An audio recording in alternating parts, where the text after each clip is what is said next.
ఐబొమ్మ గురించా? ఆయన చేసిన తప్పే ఆయన చెబుతున్నాను నేను కూడా. ఆయన చేసిన తప్పు అయినా కూడా కొంత ప్రజలకి మంచి చేసిండు, పేద ప్రజలకి. ఎందుకంటే ఈ కొంతమంది కూడా టికెట్లు పెట్టుకొని పోతే వాళ్ళే బాగుపడతారు. కొన్ని కుటుంబాలు రోడ్డు మీదకి వస్తున్నాయి అభిమానం పిచ్చితోటి. మరి వీళ్ళ గురించి హీరోలు ఆలోచించలేదు, పోలీసు అధికారులు ఆలోచించలేదు. మరి ఆయన ఆలోచించిండు కదా, ఒక కోణమే చూసుకుంటున్నాడు. ఒక కోణం చూస్తే ఆలోచించి ఫ్రీగా సినిమా అందించిండు కదా. మీరు సినిమా గెలితే, ఒక సినిమా గెలితే కోట్లు కోట్లు వస్తున్నాయి. మరి అవి మీకే వస్తున్నాయి కానీ మీ కింద పనిచేసే వాళ్ళు 1,000 మంది ఉంటారు. వాళ్ళకి ఏమైనా బస్తారా? పంచట్లేదు కదా. మరి మిమ్మల్ని లైఫ్ లేపే హీరోలు లైఫ్ లేపుతారు, అభిమానులు ఉంటారు, పిచ్చి పిచ్చి కావాలి రోడ్ల మీదకి వస్తారు, మీకోసం ప్రాణం ఇవ్వడానికని సిద్ధపడతారు. మళ్ళీ వాళ్ళ భవిష్యత్తుల గురించి మీరు ఏమైనా ఆలోచిస్తారా? హీరోలుగా ఎవరు ఆలోచించట్లేదు కదా.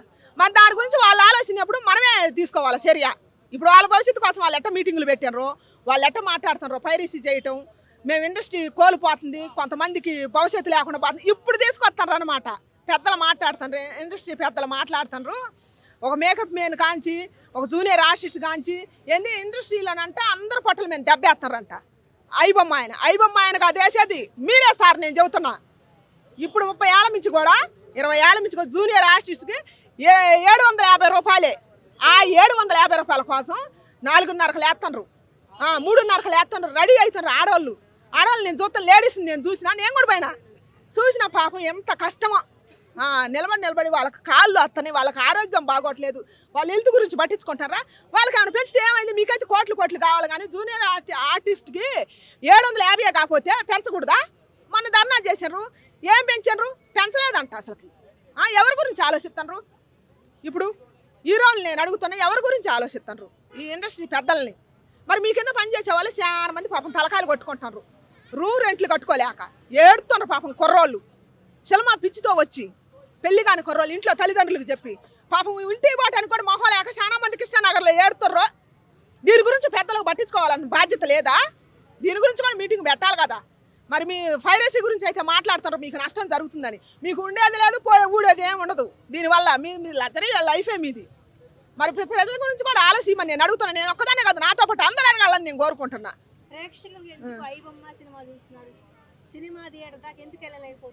ఎందుకంటే ఇప్పుడు మీద రేట్లు ఒక మధ్యతరగతి మనిషి పోలేస్తా. ఇప్పుడు నువ్వు ఫ్యామిలీతో పోలేస్తావా?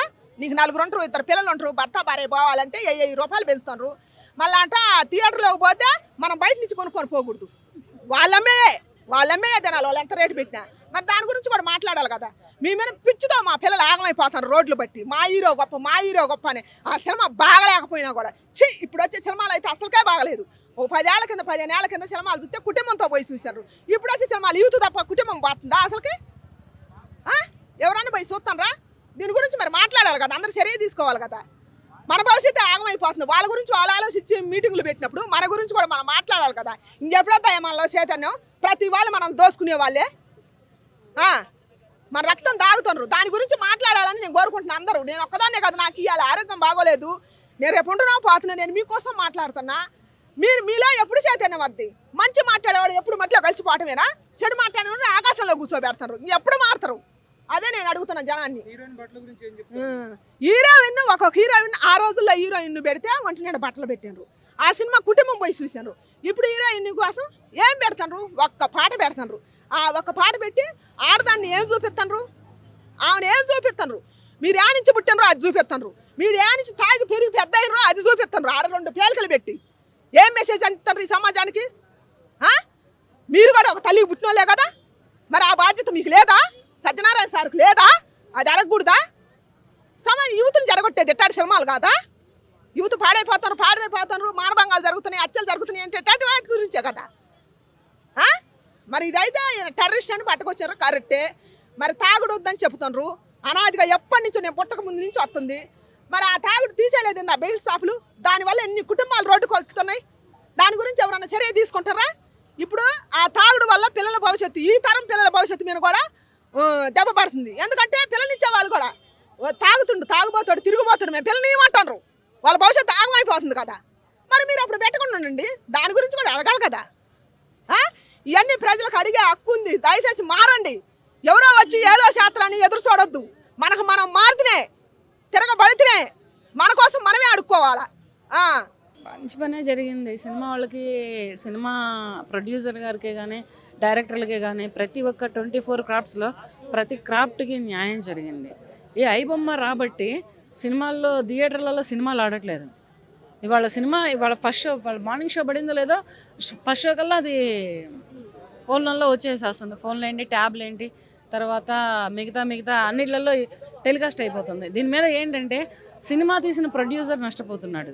అన్నేసి నెలలు కథ రాసి, స్టోరీ రాసి, ఆ స్టోరీలో ఎటువంటి హీరో అయితే సరిపోతాడు, ఎటువంటి హీరోయిన్ అయితే సరిపోతుంది, క్యారెక్టర్ ఆర్టిస్టులు ఎవరు సరిపోతారు, వీళ్ళందరికీ లొకేషన్లు ఎటువంటి లొకేషన్లను తీసుకెళ్ళాలి, ఇవన్నీ 24 క్రాఫ్ట్స్ తిరిగి ఒక్కొక్క క్రాఫ్ట్ ఒక్కొక్క ఆలోచించుకొని తీసే సినిమా మొత్తం ఈ ఐబొమ్మ ద్వారా కొలాప్స్ అయిపోతుంది. దాని మీద ఏంటంటే ఇతను దొరకడమే మంచిదైంది. పోలీసులు కూడా ఇంతమంది బెదిరించాడంట. అంటే బాలీవుడ్ని బెదిరించి, హాలీవుడ్ని బెదిరించి, కోలీవుడ్ని బెదిరించి, నువ్వు ఏది బెదిరిస్తే బెదిరిపోతారా? నువ్వెంత ఉన్నావు, ఎంత బచ్చాగాళ్ళ ఉన్నావు, నీ వయసే చిన్నది, ఇంత టాలెంట్ ఎక్కడి నుంచి వచ్చింది? తండ్రి లోన్ మీద ఇల్లు కట్టుకున్న తండ్రికి లోన్ కట్టుకోలేక అతను బయటికి నెట్టేస్తే అతన్ని చూసుకోవడం చేత కానీ నువ్వు ప్రజలను ఉద్ధరించేటంతటి ఉద్యమకారుడువా నువ్వు? ఈ లాజిక్ ఎక్కడ మిస్ అయిపోయారు ప్రజలే కానీ ఎవరైనా కానీ? సినిమా అంటే మాటలు కాదు, 2.5 గంటల సినిమా అని చెప్పేసి అంటారు కానీ సినిమా తీయాలి అంటే 6 నెలలు టైం పడుతుంది, సంవత్సరం టైం పడుతుంది. రాజమౌళి గారు లాంటి డైరెక్టర్కి అయితే సంవత్సరాలు టైం పడుతుంది. పొద్దున్నే తెల్లారగంట 4 గంటలే లెగుస్తారు, అందరూ అడ్డా మీద నుంచి ఉంటారు. జూనియర్ ఆర్టిస్ట్ దగ్గర నుంచి టెక్నీషియన్స్ వరకు కూడా ప్రతి ఆర్టిస్ట్ కూడా అడ్డా మీద నుంచి ఉంటాడు. తెల్లారు అర్ధరేతిగడ పేకప్ అయిపోయిందో తెలీదు. నిద్ర మానుకోవాలి, కష్టం మానుకోవాలి, నిలువు కాళ్ళ మీద నుంచొని యాక్టింగ్ చేయాలి. ఇక టెక్నీషియన్స్కి అయితే మాత్రం చేతులు అయితే దండం పెట్టవచ్చు. కెమెరా టెక్నీషియన్స్కి అయితే మాత్రం, ఫుడ్ టెక్నీషియన్స్ కానీ కెమెరా టెక్నీషియన్స్ కానీ చేతులు ఎత్తి దండం పెట్టవచ్చు. అంత కష్టపడతారనమాట. వాళ్ళు ఇంటికి వచ్చేటప్పటికి ఒళ్ళు మరిచి నిద్రపోతారు. అన్నం తింటారో లేదో తెలియదు, నీళ్ళు పోసుకుంటారో లేదో తెలియదు, కానీ ఒళ్ళు మరిచి నిద్రపోతారు. మళ్ళీ తెల్లారిపాటికి అలారం పెట్టుకొని మళ్ళీ ఎమ్మటనే ఇంత కష్టపడి తీస్తున్న సినిమాని ఐబొమ్మ అని ఒకటి తీసుకొచ్చి ఇతను ఎంత సినిమా ఫీల్డ్ని, సినిమా ప్రపంచాన్ని ఎంత లాస్లో పెట్టాడంటే అంత లాస్లో పెట్టాడు. ఇటువంటి ఐబొమ్మలు రాబట్టే ప్రొడ్యూసర్లు ఆ రకంగా టికెట్ల రేట్లు పెంచుతున్నారు. ఇంత ముందులో ఒక రిక్షా తొక్కుకునేవాడు ఉన్నాడు, ఒక ఆటో నడుపుకునేవాడు ఉన్నాడు, ఒక చుడవ అమ్ముకునేవాడు ఉన్నాడు, ఒక టీ బడ్డీ పెట్టుకునేవాడు ఉన్నాడు. చక్క పళ్ళంతా పని చేసుకుంటాడు. సరదాగా 100 రూపాయలు పెట్టి సినిమా చూసి వస్తాడు. ఇప్పుడు ఆ 100 రూపాయల టికెట్ ఎంత అయింది? 1000 రూపాయలు అయింది, 1500 అవుతుంది. అంటే ఈ ఐబొమ్మ వల్లనే వీళ్ళు రేట్లు పెంచుతున్నారు. అంటే ఫస్ట్ 2 డేస్ 3 డేస్లోనే వీళ్ళు పెట్టిన పెట్టుబడి మొత్తం లాగేసుకుంటున్నారు. ఇక్కడ నష్టపోతుంది ఎవరు? డబ్బులు పెట్టిన ప్రొడ్యూసర్, టికెట్ కొనుక్కొని వెళ్ళే ప్రేక్షకుడు, వీళ్ళిద్దరే నష్టపోతున్నారు. మిగతా వాళ్ళందరికీ ఎక్కడికెక్కడ బత్తాలు అందుతున్నాయి. పని చేసినందుకు పనికి కూలీలకు అందుతున్నాయి. కానీ కూలీలు మొన్న షూటింగ్కి వెళ్తే అసలు ఎట్లా బాధపడ్డారంటే అంత బాధపడ్డారనమాట. ఐబొమ్మ వలన మేడం మాకు పని దొరకట్లేదు మేడం, మాకు ఈ పని తప్పితే ఇంకో పని దొరకదు, మాకు చేత కాదు మేడం చేయటానికి, మాకు ఈ సినిమాలో పని తప్పితే ఇంకే పని రాదు, ఏ పని చేసుకోలేము అంటే నాకు గుండె కదిలిపోయిందనమాట. అరే ఐబొమ్మ అనేవాడు ఇంత ఫ్రాడ్ చేస్తున్నాడా? సినిమా వాళ్ళనే కానీ, సినిమా ప్రజలనే కానీ, సినిమా అభిమానులనే కానీ, తర్వాత ప్రొడ్యూసర్లనే కానీ, డైరెక్టర్లనే కానీ కథ రాయాలంటే ఎంత కష్టం అండి. ఆ కథకి తగిన ఆర్టిస్టులను పట్టరావాలంటే డైరెక్టర్కి ఎంత కష్టం అండి. ఇవన్నీ ఒక ఎత్తు అయితే ప్రొడ్యూసర్ని పట్టరావడం ఎంత కష్టం అండి. ఇవన్నీ ఒక ఎత్తు అయితే ఆర్టిస్టులని, హీరోయిన్ ఆర్టిస్టులు అందరినీ కలిపి ఎంచుకోవాలంటే ఏ కథకి అంటే ఏ క్యారెక్టర్కి ఎవరైతే సరిపోతారో, డైరెక్టర్కి అయితే ఈ తలకాయి ఎట్లా నడుస్తాడు అనమాట. ఎట్లా నడవలసిన డైరెక్టర్ ఇలా నడుస్తాడు. అంత కష్టపడి సినిమా తీస్తుంటే ఆ సినిమా ప్రపంచాన్ని తీసుకెళ్ళి ఐబొమ్మలో పెట్టి ప్రేక్షకుల్ని మోసం చేసి, తర్వాత ఎవరిని మన ప్రొడ్యూసర్లని మోసం చేసి మంచి పనే జరిగింది. ఇతను దొరకడం వలన చాలా మంచి పనే జరిగింది. మేము కూడా హ్యాపీగా ఫీల్ అవుతున్నాం.